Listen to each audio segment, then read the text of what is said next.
That's better. Why I sleep with nasal tape and mouth tape on. Let's just throw all the misconceptions out the water. This is not something crazy. I've been doing this for 7 years and I've helped people to improve their sleep, to get rid of sleep apnea, to wake up feeling more refreshed. And I have lots and lots of evidence, anecdotal, but also from other people on why this stuff works. So let me tell you a story about how I got into it and then the 3 reasons why I do it. And maybe you might try it tonight. So I was just like you 6-7 years ago. I used to just go to bed as per normal. And what I found was, I didn't even realize at the time, but I was breathing through my mouth. And why is that such a bad thing? We'll go into that later. But I was waking up in the morning and my mouth felt extremely dry. I felt very groggy in the mornings and I really felt that I was waking up feeling refreshed. And I had horrible morning breath. I just found that I woke up with this horrible taste in my mouth. And throughout the day, I just felt really short of breath. I couldn't get a full breath of air in. When I was exercising, I was always breathing through my mouth. And it felt horrible. What actually happened was I read 3 books. The Oxygen Advantage by Patrick McKeown, Breath by James Nestor, and What Doesn't Kill Us by Scott Carney. And from there, I basically derived that I should get into Wim Hof, which is cold immersion training, breathing techniques. But then from Oxygen Advantage and Breath, I realized the importance of breathing through your nose. And as soon as I realized that, that's when I became very cognizant of was I breathing through my mouth? Was I breathing through my nose throughout the day? How should I change that? And it was actually Patrick McKeown that said, tape your mouth when you sleep. Cool, why not? So I bought some of this. Just checking on the camera. Yeah, so this is 3M micropore tape, basically. And all I do is I clean my mouth, I take out a little bit, and I apply it over my mouth. Some people do it like a little strip in the middle, like this. And at first, I was like, "What? This is not going to work. This is stupid. Like, why on earth am I doing this?" But I'm a big advocate of just F it, try it, see if it works. And what actually happened that first night is I woke up 20 minutes later and I took it off. But then I tried it again the next night. And the next night I woke up and it stayed on the whole night. And I actually found that I had, again, none of that morning breath. I didn't have to go for a wee in the night. My sleep score went through the roof. It was really, really good. And I actually just felt a lot more calm and relaxed. All because I'm changing the way that I'm breathing. Like, how strange is that, right? And so from there, I actually just researched more and more and more into it and found that, wow, this is huge. And I boiled this down to 3 reasons why that I keep doing it and what I've found and why this stuff works. And so really, this all boils down to me to one big one, is that you breathe better when you breathe through your nose compared to your mouth. Now, I'm going to absolutely bottle this. The best thing to do is to read these books. I really would recommend Breath by James Nestor. And The Oxygen Advantage is fantastic as well by Patrick McKeown. I really would recommend those books. You can watch some of their podcasts. I'll link them in the description below if you do want to watch some of those. They are fantastic. But to summarize it, there are 3 reasons why you breathe better when you breathe through your nose. Number 1 is very, very simple. You filter the air. So your nose has all these tiny little hair follicles. I think it's called cilia, that essentially moisten the air when it comes in, which makes it more readily absorbed, and also gets rid of all the bad stuff in the air, essentially, and allows it so that your lungs, your air sacs, etc., are better able to absorb the air, okay, when you actually breathe it in. That's number 1. Number 2 is nitric oxide. So if you ever heard of people who take beetroot juice and stuff, it's because it's very high in nitrates. But actually, you can release 38% more nitric oxide when you breathe in through your nose.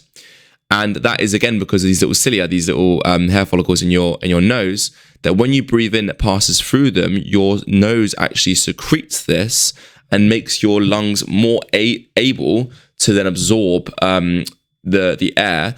But nitric oxide, I think, is a vasodilator, which basically means it makes your your arteries and basically your pathways larger, which means that more air can flow through, which makes the whole process easier. Okay.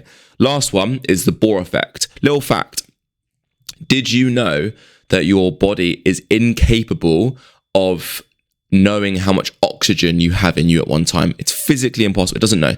The only thing it can track is CO2. That's why when you do a length of the swimming pool, you feel like you're going to die, but you could probably go for a 10K run, right? It's because you're holding your breath and your CO2 levels in your body have risen. Now, this is actually a really good thing. When you breathe in through your nose, this is a massive, massive open pathway, right? And I can get a ton of air in, but I can also let go of a ton of air, right? And we always think that if we want to get more air in, we need to, right? In reality, what you actually need to do is you need to get more oxygen to your muscles. That's really what you want. And the way that you do that is this thing called the Bohr effect. Now, at one time, you have between 95 to 99% oxygen saturation in your blood. Now, it's really hard to get more than 99, right? It's going to take a lot of effort to do that. But what you can do is you can get more CO2 into your muscles and oxygen to your muscles. And the way that you do that is by trading an oxygen for a CO2, right? And so what you have to do actually is raise your tolerance for how much CO2 you have in your blood, which better means that your body is able to then transfer the oxygen for the CO2, right? And so what that basically means is that we need to up our tolerance for CO2. So if you yawn a lot, if you find yourself having to take that big last little breath, if you find yourself getting short of breath, it's probably because your CO2 tolerance is pretty bad. And this will help loads, right? It's the simplest hack to basically up your CO2 tolerance without even thinking about it, because you can just go to bed and you have 8 hours of training. This is another reason, by the way, why I specifically sleep naked, and I also sleep in as minimal covers as possible, and I try and keep the window open, because while I'm sleeping, I can better help my body to get adapted to the cold. But that's a separate video. Number 2. That's like the breathing better, and it trains my system to get by on less.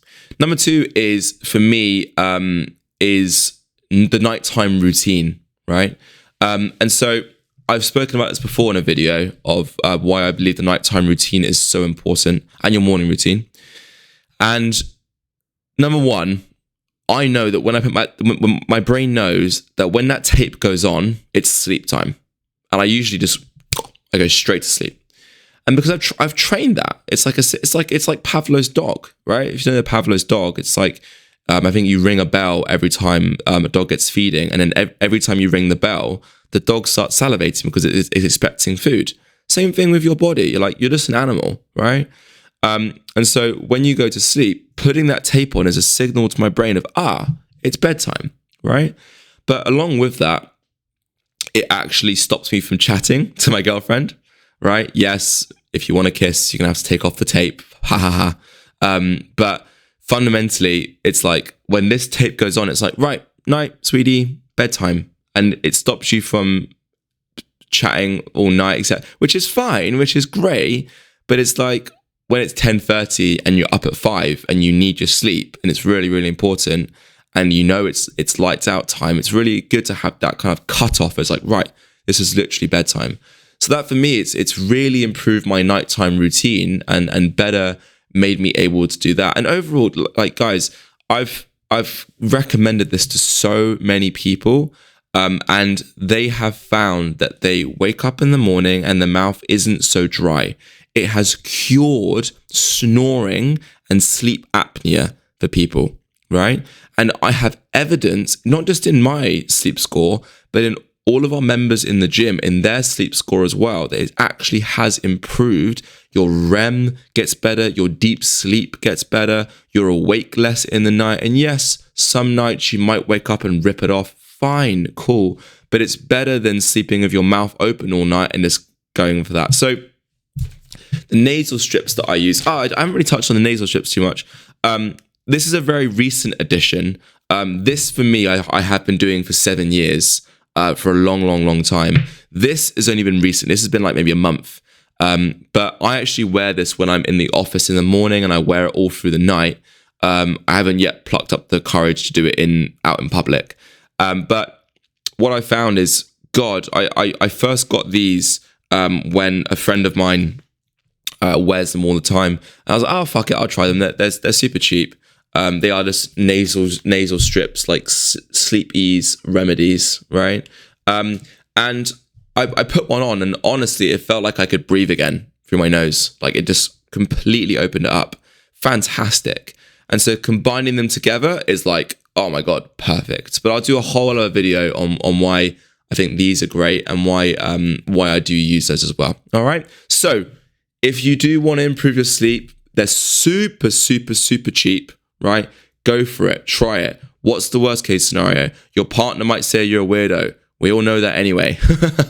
Like, right? I mean, up to you. I know I'm a weirdo. So try it. If it improves your sleep, go for it. Keep doing it. Fuck what everyone else says, right?